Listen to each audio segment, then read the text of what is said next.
ಎಲ್ರಿಗೂ ನಮಸ್ಕಾರ. ನನ್ನ ಹೆಸರು ಮೆಹತಾಬ್. ನಾನು ಇವತ್ತು ನಿಮಗೆ ತೋರಿಸ್ತಾ ಇರುವಂತಹದ್ದು ಮುಸ್ಲಿಂ ಸ್ಪೆಷಲ್ ದಮ್ ಬಿರಿಯಾನಿ. ಯಾವುದೆಲ್ಲ ಈಸಿಯಾಗಿ ನಮ್ಮ ಮನೆಯಲ್ಲೇ ಸಿಗುವಂತಹ ಐಟಮ್ಸ್ನ ಬಳಸ್ಕೊಂಡು ಸ್ಪೆಷಲ್ ಆಗಿ ದಮ್ ಬಿರಿಯಾನಿ ಹೇಗೆ ಮಾಡೋದು ಅನ್ನೋದ್ರ ಬಗ್ಗೆ ಇವತ್ತಿನ ವಿಡಿಯೋದಲ್ಲಿ ತೋರಿಸ್ಕೊಡ್ತಾ ಇದ್ದೀನಿ. ತಡ ಮಾಡದೆ ವಿಡಿಯೋ ಶುರು ಮಾಡುವ. ನಾವಿಲ್ಲಿ ಅರ್ಧ ಕೆಜಿ ಬಾಸ್ಮತಿ ರೈಸ್ನ ಬೇಯಿಸ್ಬಿಟ್ಟು ಉಪ್ಪು ಹಾಕಿ ಬೇಯಿಸಿ ಸೋಸಿ ಇಟ್ಕೊಂಡಿದ್ದೇವೆ. ಅದ್ರ ಜೊತೆಗೆ ಇಲ್ಲಿ ಕಾಯಿ ಕೂಡ ತುರ್ಕೊಳ್ತಾ ಇದ್ದೇವೆ. ಈಗ ನಾವು ಮೇನ್ ಇಂಗ್ರೀಡಿಯೆಂಟ್ಸ್ ನೋಡ್ಕೊಳ್ಳುವ. ಕೊತ್ತಂಬರಿ ಸೊಪ್ಪು 100 ಗ್ರಾಮ್, ಹಾಗೆ ಚಿಕ್ಕ ಮೆಣಸು ಅಂದರೆ ಮೆಣಸಿನ್ಕಾಯಿ. ಈ ಮೆಣಸಿನ್ಕಾಯಿನೇ ತಗೊಳ್ಬೇಕು. ಇಲ್ಲಿ ದೊಡ್ಡ ಮೆಣಸಿನ್ಕಾಯಿ ಹಾಕೊಂಡ್ರೆ ಗ್ಯಾಸ್ಟ್ರಿಕ್ ಆಗುತ್ತೆ. ಇದು ಹಾಕೊಂಡ್ರೆ ಗ್ಯಾಸ್ಟ್ರಿಕ್ ಕಡಿಮೆ ಆಗುತ್ತೆ, ಅಂದರೆ ಗ್ಯಾಸ್ಟ್ರಿಕ್ ಆಗೋದಿಲ್ಲ. ಇಂಥ ಮೆಣಸು ಒಂದು 10ರಿಂದ 12. ಅದ್ರ ಜೊತೆಗೆ ಶುಂಠಿ ಚೆನ್ನಾಗಿ ತೊಳೆದ್ಬಿಟ್ಟು 50 ಗ್ರಾಮ್ನಷ್ಟು ಶುಂಠಿ ಹಾಕ್ಕೊಳ್ಳಿ. ಹಾಗೆ ಬೆಳ್ಳುಳ್ಳಿ 50 ಗ್ರಾಮ್ ರೆಡಿ ಮಾಡ್ತಾ ಇದ್ದೇವೆ. ಜೊತೆಗೆ ಒಂದು 10ರಿಂದ 15 ಲವಂಗ. ಇದನ್ನೆಲ್ಲವನ್ನು ಒಟ್ಟಿಗೆ ಮಿಕ್ಸಿ ಜಾರ್ನಲ್ಲಿ ಹಾಕ್ಕೊಂಡು ಚೆನ್ನಾಗಿ ರುಬ್ಕೊಳ್ಬೇಕು.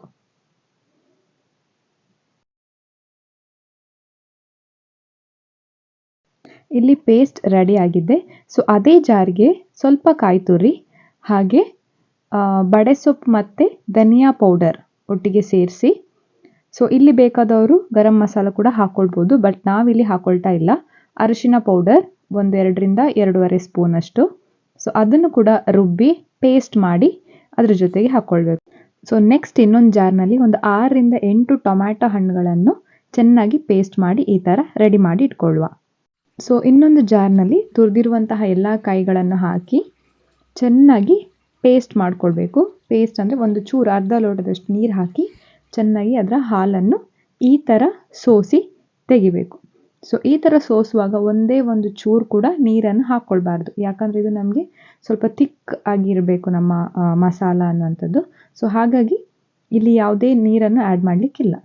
ಇಲ್ಲಿ ಕೂಡ ನಾವು ಹಾಲು ತೆಗೆದು ರೆಡಿ ಮಾಡಿ ಇಟ್ಕೊಂಡಿದ್ದೇವೆ. ಮೀಡಿಯಮ್ ಸೈಜ್ 5ರಿಂದ 6 ಈರುಳ್ಳಿಯನ್ನು ಚೆನ್ನಾಗಿ ಕಟ್ ಮಾಡಿ ಇಟ್ಕೊಳ್ಬೇಕು. ಈಗ ಒಂದು ಪಾತ್ರೆಯನ್ನು ಬಿಸಿ ಮಾಡಿ 1 ಕಪ್ ಅಷ್ಟು ಆಯಿಲ್ ಹಾಕ್ಕೊಂಡು ಅಲ್ಲಿ ನಾವು ಈರುಳ್ಳಿಯನ್ನು ಫ್ರೈ ಮಾಡ್ಕೊಳ್ಬೇಕು. ಬಿರಿಯಾನಿಗೆ ಮೇನ್ಲಿ ಇರುವಂತಹ ಇಂಗ್ರೀಡಿಯೆಂಟ್ಸ್ ಯಾವುದಂದರೆ ಈರುಳ್ಳಿ. ಈ ಈರುಳ್ಳಿಯನ್ನು ಫ್ರೈ ಮಾಡೋದೇ ಒಂದು ದೊಡ್ಡ ಟಾಸ್ಕ್ ಇದ್ದ ಹಾಗೆ. ಇದನ್ನು ನಾವು ಚೆನ್ನಾಗಿ ಆಯಿಲ್ನಲ್ಲಿ ಬ್ರೌನ್ ಕಲರ್ ಆಗೋ ತನಕ ಫ್ರೈ ಮಾಡ್ಕೊಳ್ಬೇಕು. ಇಲ್ಲಿ ನಾವು ಫ್ರೈ ಮಾಡಲಿಕ್ಕೆ ಇಟ್ಕೊಂಡಿದ್ದೇವೆ. ಈ ಈರುಳ್ಳಿ ಫ್ರೈ ಆಗುವಾಗ ಫ್ಲೇಮ್ ಫಾಸ್ಟಾಗಿ ಇರ್ಬೋದು, ನೋ ಪ್ರಾಬ್ಲಮ್. ಯಾಕಂದರೆ ಇದು ಟೈಮ್ ತಗೊಳುತ್ತೆ. ನಿಧಾನಕ್ಕೆ ಚೆನ್ನಾಗಿ ಈ ಥರ ಬ್ರೌನ್ ಕಲರ್ ಬರೋವರೆಗೂ ಫ್ರೈ ಮಾಡ್ಕೋಬೇಕು. ಇಲ್ಲಿ ನಾವು 1 kgಯಷ್ಟು ಚಿಕನ್ ತಗೊಂಡಿದ್ದೇವೆ, ಚೆನ್ನಾಗಿ ತೊಳೆದು ರೆಡಿ ಮಾಡಿ ಇಟ್ಕೊಂಡಿದ್ದೇವೆ. ಈಗ ಈರುಳ್ಳಿ ಫ್ರೈ ಆಗ್ತಾ ಇದೆ. ಇಲ್ಲಿ ಒಂದು ಕಡೆ ಫ್ರೈ ಆಗಿರುವ ಈರುಳ್ಳಿಯನ್ನು ಸಪ್ರೇಟಾಗಿ ಒಂದು ಪಾತ್ರೆಯಲ್ಲಿ ತೆಗೆದಿಟ್ಕೊಳ್ಬೇಕು, ಯಾಕಂದರೆ ಇದರಲ್ಲಿ ಪೇಸ್ಟ್ ಮಾಡುವಂಥದ್ದು ಇರುತ್ತೆ. ಈಗ ನಾವು ಒಂದು ಮಿಕ್ಸಿ ಜಾರಿಗೆ ಒಂದು ಅರ್ಧ ಕಪ್ಪಷ್ಟು ಫ್ರೈ ಮಾಡಿರುವಂತಹ ಈರುಳ್ಳಿನ ತೆಂಗಿನ ಹಾಲನ್ನು ಬೆರೆಸಿ ಪೇಸ್ಟ್ ಮಾಡಿ ಇಟ್ಕೊಳ್ಬೇಕು. ನೋಡಿ ಇದು. ಈಗ ನಮ್ಮ ಎಣ್ಣೆ ಕಾದಿದೆ. ಕಾದ ತಕ್ಷಣ ರುಬ್ಬಿರುವಂತಹ ಟೊಮ್ಯಾಟೊ ಆಪ್ಷನಲ್, ಯಾಕಂದರೆ ತುಂಬ ಜನ ಮೊಸರು ಹಾಕ್ಕೊಳ್ತಾರೆ. ಅದು ಕೂಡ ಆ್ಯಡ್ ಮಾಡ್ಕೊಳ್ಬೋದು, ಆದರೆ ನಾವಿಲ್ಲಿ ಟೊಮ್ಯಾಟೊ ಆ್ಯಡ್ ಮಾಡ್ತಾ ಇದ್ದೇವೆ. ಟೊಮ್ಯಾಟೊ ಚೆನ್ನಾಗಿ ಕುದಿಬೇಕು. ಕುದಿತಿರುವಾಗ ನಾವು ರುಚಿಗೆ ತಕ್ಕಷ್ಟು ಉಪ್ಪನ್ನು ಆ್ಯಡ್ ಮಾಡ್ಕೊಳ್ಬೇಕು. ಈಗ ನಾವು ಈ ಥರ ಕುದಿತಿರುವಾಗ ಚಿಕನನ್ನು ಆ್ಯಡ್ ಮಾಡ್ಕೊಳ್ಬೇಕು ಇದರಲ್ಲಿ. ಚಿಕನ್ ಜೊತೆಗೆ ಉಳಿದಿರುವಂತಹ ಎಲ್ಲ ನಾವು ರುಬ್ಬಿ ಇಟ್ಕೊಂಡಿರುವಂತಹ ಎಲ್ಲ ಮಸಾಲೆಗಳನ್ನು ಇದರಲ್ಲಿ ಆ್ಯಡ್ ಮಾಡುವಂಥದ್ದಿದೆ. ಮೊದಲಿಗೆ ನಮ್ಮ ಪೇಸ್ಟ್ ನೋಡಿ ಈ ಥರ ಇದೆ, ನೋಡಿ ಕಲರ್ ಚೆನ್ನಾಗಿದೆ ಅಲ್ವಾ. ಅದಾದ ನಂತರ ಈರುಳ್ಳಿದ್ದು ಪೇಸ್ಟ್, ಹಾಗೆ ತೆಂಗಿನ ಹಾಲು. ಇದನ್ನು ಚೆನ್ನಾಗಿ ಮಿಕ್ಸ್ ಮಾಡಿಕೊಳ್ಬೇಕು. ಇಲ್ಲಿಗೆ ಬಿರಿಯಾನಿ ಮಸಾಲ ರೆಡಿ ಆಗ್ತಾ ಇದೆ. ಇದು ಚೆನ್ನಾಗಿ ಕುದಿಬೇಕು. ಈ ಮಸಾಲೆಗಳೆಲ್ಲವೂ 10 ನಿಮಿಷ ತನಕ ಕುದಿಬೇಕು. ನಾವು ಮುಚ್ಚಿಟ್ಕೊಳ್ಳುವ. ಈಗ 10 ನಿಮಿಷ ಆಗಿದೆ ನೋಡಿ, ಈ ಥರ ಕುದಿಬೇಕು. ಈ ಥರ ಕುದಿತಾ ಇರುವಾಗ ನಾವಿಲ್ಲಿ ಗೋಡಂಬಿ ಮತ್ತು ದ್ರಾಕ್ಷಿಯನ್ನು ತುಪ್ಪದಲ್ಲಿ ಫ್ರೈ ಮಾಡಿಕೊಳ್ಳುವ. ಪಾತ್ರೆ ಕಾದ್ಮೇಲೆ 2 ಸ್ಪೂನ್ನಷ್ಟು ತುಪ್ಪ ಹಾಕ್ಕೊಂಡು ಈ ತುಪ್ಪ ಸ್ವಲ್ಪ ಬಿಸಿ ಆದ ನಂತರ ಇದಕ್ಕೆ ನಾವು ಗೋಡಂಬಿನ ಆ್ಯಡ್ ಮಾಡಿಕೊಳ್ಬೇಕು. ಸೊ ಈಗ ಬಿಸಿ ಆಗಿದೆ, ಈಗ ಗೋಡಂಬಿ ಹಾಕೊಳ್ಳುವ. ಸೊ ಗೋಡಂಬಿ ಸ್ವಲ್ಪ ಬ್ರೌನ್ ಕಲರ್ ಬಂದಮೇಲೆ ಅದನ್ನು ತೆಗೆದು ಸಪ್ರೇಟಾಗಿ ಇಟ್ಕೊಳ್ಬೇಕು.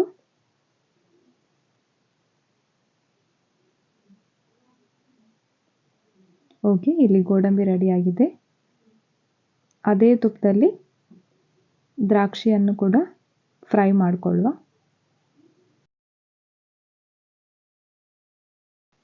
ಸೊ ಬಿರಿಯಾನಿಯಲ್ಲಿ ಈ ಡ್ರೈ ಫ್ರೂಟ್ಸ್ ಸ್ವಲ್ಪ ಟೇಸ್ಟಿ ಕೊಡುತ್ತೆ. ಸೊ ಹಾಗಾಗಿ ದ್ರಾಕ್ಷಿ ಸ್ವಲ್ಪ ಜಾಸ್ತಿ ಕೂಡ ಹಾಕ್ಕೊಳ್ಬೋದು, ಚೆನ್ನಾಗೇ ಇರುತ್ತೆ.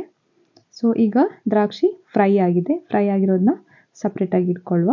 ಸೊ ಈಗ ನಾವು ಮಾಡಲಿಕ್ಕಿರುವಂಥದ್ದು ದಮ್ಮಿಗಿಡುವಂಥದ್ದು. ಸೊ ದಮ್ಮಿಗಿಡಬೇಕಂದ್ರೆ ಇಂಥ ಇಡ್ಲಿ ಪಾತ್ರೆನ ತಗೊಳ್ಬೇಕು. ಈ ಇಡ್ಲಿ ಪಾತ್ರೆಯಲ್ಲಿ ಫಸ್ಟ್ ಲೇಯರ್ ಮಸಾಲ ಹಾಕ್ಕೊಳ್ಬೇಕು.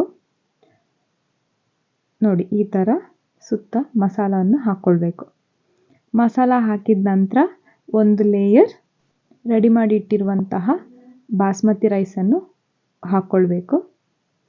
ಸೊ ಇದೇ ರೀತಿ ನಾವು ಸ್ಯಾಂಡ್ವಿಚ್ ಬಿರಿಯಾನಿ ಅಂತ ಹೇಳ್ತೇವೆ. ಅಂದರೆ ಸ್ಯಾಂಡ್ವಿಚ್ ಹೇಗೆ ರೆಡಿ ಮಾಡ್ತೇವೆ ಅದೇ ಥರ ಲೇಯರ್ ವೈಸ್ ಹಾಕ್ಕೊಳ್ತಾ ಹೋಗುವಂಥದ್ದು. ಮೊದಲಿಗೆ ಮಸಾಲ, ಅದಾದಮೇಲೆ ರೈಸ್ ಆದಮೇಲೆ ಫ್ರೈ ಮಾಡಿಟ್ಟಿರುವಂತಹ ಈರುಳ್ಳಿ, ಇದು ಮೇಯ್ನ್. ಸೊ ಈರುಳ್ಳಿ ಹಾಗೆ ಡ್ರೈ ಫ್ರೂಟ್ಸ್ ಸ್ವಲ್ಪ ಸ್ವಲ್ಪ ಅದ್ರ ಮೇಲೆ ಉದುರಿಸ್ಕೊಳ್ಬೇಕು. ಅದಾದಮೇಲೆ ಎಗೇನ್ ಇನ್ನೊಂದು ರೌಂಡ್, ಇನ್ನೊಂದು ಲೇಯರ್. ಸೊ ಈ ಲೇಯರಲ್ಲಿ ಕೂಡ ಹಾಗೆ ಚಿಕನ್ ಪೀಸಸ್, ಮಸಾಲ ಹಾಕ್ಕೊಳ್ಬೇಕು. ಸೊ ನೋಡಿ, ಈ ಥರ ಚೆನ್ನಾಗಿ ಎಲ್ಲ ಕಡೆ ಸ್ಪ್ರೆಡ್ ಆಗೋ ಥರ ಹಾಕ್ಕೊಳ್ಬೇಕು. ಸೊ ಹಾಕಿ ಆದಮೇಲೆ ಮತ್ತೆ ಎಗೇನ್ ಅದ್ರ ಮೇಲೆ ರೈಸ್ ಹಾಕ್ಕೊಳ್ಳುವಂಥದ್ದು. ಸೊ ನೋಡಿ, ಹೀಗೆ ರೈಸ್ ಹಾಕ್ಕೊಳ್ಬೇಕು. ಸೊ ಎಗೇನ್ ಫ್ರೈಡ್ ಈರುಳ್ಳಿ ಹಾಗೆ ಕ್ಯಾಶ್ಯೂಸ್ ಮತ್ತು ದ್ರಾಕ್ಷಿ ಎಲ್ಲ ಹಾಕಬೇಕು. ಲಾಸ್ಟ್ ಎಗೇನ್ ಒಂದು ಲೇಯರ್ ರೈಸ್ ಹಾಕ್ಕೊಳ್ತಾ ಇದ್ದೇವೆ.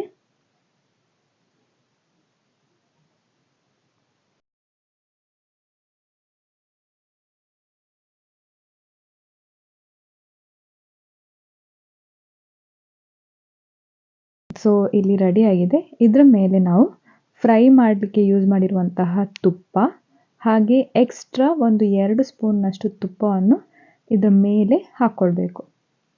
ಸೊ ಇದಾದಮೇಲೆ ದಮ್ಮಿಗಿಡುವಂಥದ್ದು. ಸೊ ನೋಡಿ, ಬಿನ್ನನ್ನು ಕ್ಲೋಸ್ ಮಾಡಿಬಿಟ್ಟು ಗ್ಯಾಸ್ನಲ್ಲಿ ಒಂದು ಹಂಚಿಟ್ಕೊಳ್ಬೇಕು. ಹಂಚಿನ ಮೇಲೆ ನಾವು ರೆಡಿ ಮಾಡಿ ಇಟ್ಕೊಂಡಿರುವಂತಹ ಬಿನ್ನನ್ನು ಇಟ್ಕೊಳ್ಬೇಕು. ಸೊ ಇದೇ ರೀತಿ ಒಂದು 15ರಿಂದ 20 ನಿಮಿಷ ಸ್ಲೋ ಫ್ಲೇಮ್ನಲ್ಲಿ ನಮ್ಮ ಬಿರಿಯಾನಿಯನ್ನು ಈ ಥರ ದಮ್ನಲ್ಲಿ ಇಡಬೇಕು. ಸೊ ಈಗ 15ರಿಂದ 20 ನಿಮಿಷ ಆಗಿದೆ. ಸೊ ಈಗ ಸರ್ವ್ ಮಾಡುವ ಟೈಮ್. ಓಕೆ, ನೋಡುವ ಯಾವ ರೀತಿ ಬಂದಿದೆ ಅಂತ ಹೇಳಿ. ಘಮ ಘಮ ಅಂತ ಇದೆ, ತುಂಬ ಚೆನ್ನಾಗಿ ಬಂದಿದೆ.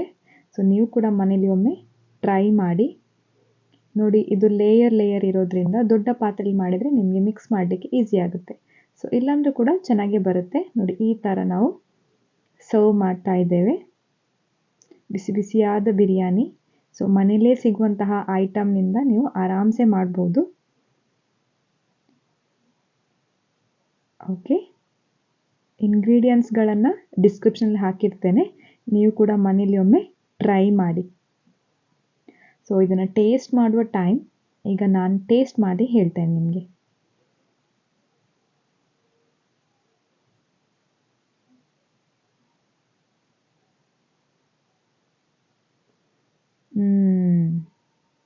ತುಂಬ ಚೆನ್ನಾಗಿ ಬಂದಿದೆ, ಸೂಪರ್ ಆಗಿದೆ, ತುಂಬ ಚೆನ್ನಾಗಿ ಬಂದಿದೆ. ಸೊ ನೀವು ಕೂಡ ಟ್ರೈ ಮಾಡಿ ನನಗೆ ಕಮೆಂಟ್ನಲ್ಲಿ ತಿಳಿಸಿ. ಸೊ ನಾನು ಹೋಗ್ತಾ ಇದ್ದೀನಿ ತಿನ್ನಲಿಕ್ಕೆ. ಬಾಯ್ ಬಾಯ್.